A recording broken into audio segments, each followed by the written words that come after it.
नमस्कार.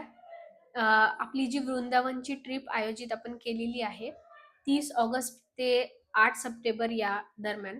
तर या 7 दिवसाच्या ट्रिपचं जे अ, बाकी नियोजन आहे, ते मी ह्या व्हिडिओमध्ये खास तुम्हाला सांगणार आहे.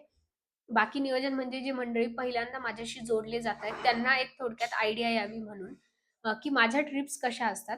तर बेसिकली ज्या सगळ्याच ट्रिप असतात, तर त्या ट्रिपमध्ये काय असतं, तर स्थलदर्शन हे प्रामुख्याने त्याच्यामध्ये असतं, की आपण एखाद्या गावाला जातोय. समजा आपण काशी, बनारसला जातोय, तर तिथे जाऊन आपण काय करतो, स्थलदर्शन करतो. मंदिरांना दर्शन घेतो मंदिरांमध्ये जाऊन.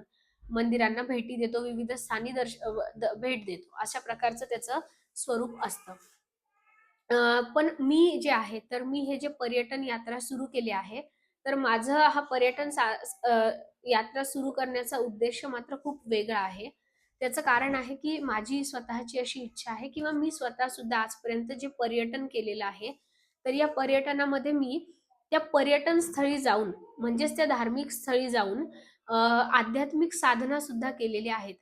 कारण व्यवसायाने मी एक न्यूमरोलॉजिस्ट आहे. त्याचबरोबर मी एक योग शिक्षिका आहे आणि मी म्हणजे ध्यान, योगा, अध्यात्म या सगळ्या फील्डमध्ये खूप आधीपासून आहे. त्यामुळे माझा नेहमीच असा प्रयत्न असतो, की आपण एखाद्या ठिकाणी जातो, तर मंदिरामध्ये जाऊन फक्त दर्शन घेणं एवढ्यासाठी आपण तिथे गेलेलो नसतो. तर तिथे जाऊन आपण काही आध्यात्मिक साधना सुद्धा जर का केली, तर त्या मंदिरामध्ये जी ऊर्जा आहे, ती आपल्याला अनुभवायला अजून चांगली मदत होते. रादर मंदिरांमध्ये आपण जातोच हे मुळात तिथली ऊर्जा घेण्यासाठी. आपल्या आत आपल्याला ती ऊर्जा घ्यायची असते. पण मग ती ऊर्जा घ्यायची कशी? याच्यासाठीचं मार्गदर्शन जर आपल्याला उपलब्ध असेल, तर आपल्याला त्या मंदिरातली ती ऊर्जा घ्यायला सोपं पडतं. मग आपल्याकडे भारतामध्ये, भारतीय संस्कृतीमध्ये हे जे विविध आध्यात्मिक क्षेत्र आपल्यासाठी निर्माण केलेले आहेत, ते याच्याचसाठी की साधकांनी म्हणजेच आपल्यासारख्या मंडळींनी तिथे यावं आणि तिथे येऊन आध्यात्मिक साधना करावी. म्हणजे आपल्याला त्या जागेचा, त्या आध्यात्मिक भूमीचा जास्तीत जास्त लाभ मिळतो. म्हणून माझ्या यात्रेमध्ये मी अ, सहभागी होणाऱ्या प्रत्येक साधकाकडून प्रत्येक ठिकाणी काही विशिष्ट प्रकारच्या आध्यात्मिक साधना करून घेते. आणि कारण का मी न्यूमरोलॉजिस्ट असल्यामुळे प्रत्येक व्यक्तीच्या जन्मतारखेवरून, म्हणजे न्यूमरोलॉजिस्ट म्हणजे अंकशास्त्र, की ज्यामध्ये आपण एखाद्या व्यक्तीच्या जन्मतारखेवरून त्या व्यक्तीमध्ये काय कमतरता आहेत, काय उणिवा आहेत, काय चांगलं आहे, हे सगळं आपण त्याला त्याच्याबद्दल सविस्तर सांगतो. तर माझ्या या ट्रिपमध्ये सुद्धा मी व्यक्तीला काही मार्गदर्शन करते. म्हणजे पर्सनल गाईडन्स पण यामध्ये असतं, त्याच्या जन्मतारखेवरून. आणि मग त्या पर्सनल गाईडन्सच्या आधारे सुद्धा त्याला आपण करायला काही विशेष साधना सुचवतो, की बाबा तुमच्यामध्ये असं-असं आहे, तुम्ही अशा प्रकारची साधना करा, तशा प्रकारची साधना करा. तर अशा प्रकारे प्रत्येक माणसाला आपण आध्यात्मिक साधनेचं मार्गदर्शन सुद्धा आपल्या प्रत्येक ट्रिपमध्ये करत असतो. तर तेच आपल्या या वृंदावन ट्रिपमध्ये सुद्धा करणार आहोत. कारण वृंदावनची भूमी ही आपल्या आतले काही जे तत्व आहेत, ते जागृत करण्यासाठी खूप अशी महत्त्वाची भूमी आहे आणि तिथल्या कणाकणामध्ये एक खूप वेगळी ऊर्जा असणारा, अशी अतिशय ऊर्जावान असं ते क्षेत्र आहे आणि आपण नेमकी जात आहोत तिथे श्रावण महिन्यात. त्यामुळे श्रावण महिन्याचा एक वेगळाच अजून आपल्याला सपोर्ट किंवा अजून एक पॉवरफुल ऊर्जा आपल्याला तिथे अनुभवायला मिळणार आहे. म्हणजे एकाच वेळी आपण शिव आणि म्हणजे कृष्ण तत्व आणि शिव तत्व, म्हणजे आपल्या हिंदू धर्मामध्ये आपण 2 देवता प्रमुख मानतो. एक श्रीकृष्ण किंवा ज्यांना आपण विष्णू असं पण मानतो. तर अ, विष्णूंना मानणारे आणि त्यानंतर भगवान महादेवाला मानणारे. तर म्हणजे ज्याला आपण शैव पंथ म्हणतो, शिवाला मानणारा, आणि जो विष्णूंना मानणारा आहे त्याला वैष्णव पंथ म्हणतो. तर आपल्याकडे साधक जनरली या 2 प्रकारातले आहेत. तर आपल्याला या यात्रेच्या निमित्ताने ह्या दोन्ही देवतांची साधना करायची आहे.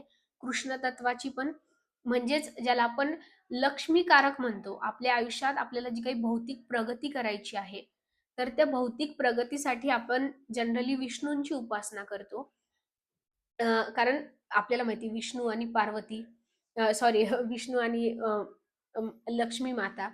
तर हे पती-पत्नी असल्यामुळे जे ते पृथ्वीचे पालनकर्ते आहेत. तर त्यामुळे आपल्याला जे भौतिक जे काही पाहिजे असतं ते जनरली आपण विष्णूंच्याकडे मागतो आणि व्यक्तीला त्याचं आयुष्य जगण्यासाठी जी आध्यात्मिक प्रगती करायची असते, जी जी आध्यात्मिक त्याला उन्नती करायची असते, त्यासाठी तो जनरली भगवान महादेवाची उपासना करतो. आणि या वृंदावनच्या यात्रेमध्ये आपण हे दोन्ही करणार आहोत.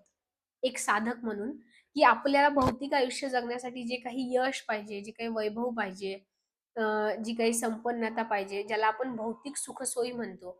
तर त्यासाठी या वृंदावनच्या यात्रेत आपण खास अ, श्रीकृष्णाची आणि राधेची साधना करणार आहोत. त्या वृंदावनच्या तपस्वी भूमीमध्ये जाऊन. आणि कारण का वृंदावनची तपस्वी भूमी इतकी इतकी पॉवरफुल आहे, की भगवान महादेवांना सुद्धा मोह आवरला नव्हता वृंदावनला येऊन त्या श्रीकृष्णाच्या रासलीलेमध्ये सहभागी होण्याचा. तर ते सुद्धा गोपीचं रूप घेऊन तिथे त्या वृंदावनात आले होते. म्हणजे आपल्याला त्या भूमीमध्ये भगवान महादेवाची पण आराधना साधना करायची आहे. कारण की त्या काळामध्ये हे म्हणजे श्रावण मासामध्ये आपण आपली यात्रा आयोजित केलेली आहे. तर आपण या वृंदावनच्या यात्रेमध्ये अशा दोन्ही प्रकारच्या साधना ज्या आहेत त्या साधकांकडून करून घेणार आहोत. तर आणि तेही सकाळच्या ब्राह्ममुहूर्तावर. हे महत्वाचं वैशिष्ट्य. कारण सकाळी ब्राह्ममुहूर्तावर साधना करायला काही विशेष महत्व असतं. आणि त्यातल्या त्यात श्रावणचा महिना चालू असणार आहे आणि त्यातल्या त्यात ती वृंदावनची भूमी. तर तिथे वृंदावनला अशा भरपूर गुप्त स्थळं आहेत, की जिथे वेगवेगळे साधू, संत, संन्यासी जे आहेत, तर ते तिथे जाऊन विशेष तप करतात. तर आपण एक्झॅक्टली तेच करणार आहोत, की ते विशेष विशेष जे स्थळं आहेत, तर रोज सकाळी ब्राह्ममुहूर्तावर जाऊन आपण तिथे साधना करणार आहोत. तर हे आपल्या ट्रिपचं एक सगळ्यात मोठं वैशिष्ट्य आहे. आणि मग दरम्यान आता गोकुळ जन्माष्टमीची रात्र आहे, कृष्ण जन्माष्टमीची. तर कृष्ण जन्माष्टमीच्या रात्री सुद्धा आपण खास साधना करणार आहोत. त्यानंतर वृंदावनमध्ये एकादशीचं खूप महत्व आहे. तर या एकादशीच्या पर्वणीला सुद्धा आपण खास साधना करणार आहोत. त्याच्यानंतर मग दरम्यान श्रावण सोमवार येतो. बरेच मग महत्वाचे इव्हेंट आपल्याला मिळतात. तर त्या इव्हेंटला पण आपण विविध साधना या यात्रेमध्ये करून घेणार आहोत आणि या सगळ्यांचं मार्गदर्शन मी तुम्हाला सविस्तर करणार आहे. तर ते पण म्हणजे ही जी मार्गदर्शनाची जी फीस आहे, तर ती पण या यात्रेमध्येच इन्क्लुडेड आहे. जे यात्रेचं पॅकेज आहे ते. 8,000 आपलं जे पॅकेज आहे, तर ते नॉन एसी साठी आहे. 10,000 जे 3 टायर एसी आहे त्यासाठी आहे आणि 11,000 जे 2 टायर एसीचं तिकीट ज्यांना पाहिजे त्यांच्यासाठी आहे. आणि असं आपलं संपूर्ण यात्रेचं स्वरूप आहे. तर आपण सर्वांनीही या यात्रेमध्ये जरूर सहभागी व्हावं.